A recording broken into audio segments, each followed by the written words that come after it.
a tightly phrased issue. You can go crazy on this, but don't do it. Well, I think I can say this one succinctly, and it really does differ with our counterparts on the other side, and that is simply that the government should be a force for good. It should be a force of the collective will. We use the government to build roads, to do infrastructure, to teach people, to defend the country, and at its core, the government is the instrument by which the will of the people is effected. And Democrats believe that it should be a force for positive change, and Republicans believe that it really shouldn't even be there. But every few years they keep asking the people to let them run it.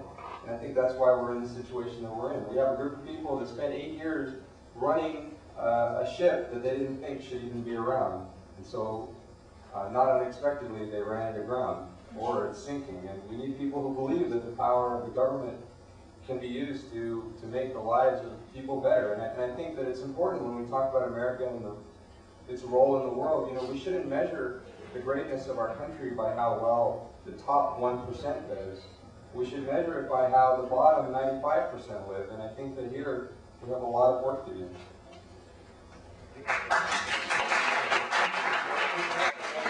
30-second piece of the opening statement. You want to reserve that for rebuttal? In my mind, you can look at the role of government in one of two very broad ways. And that is, government is there to provide for the people, or the government is an institution that will allow the people to freely and fairly provide for themselves. I go with the latter definition. It's very simple. This country was based on individual freedom and liberty. The more you try to force change for the greater good, even though that greater good is your narrow definition of what may or may not be good, you are limiting somebody else's liberty and rights. And that's why I believe the role of government is very simple.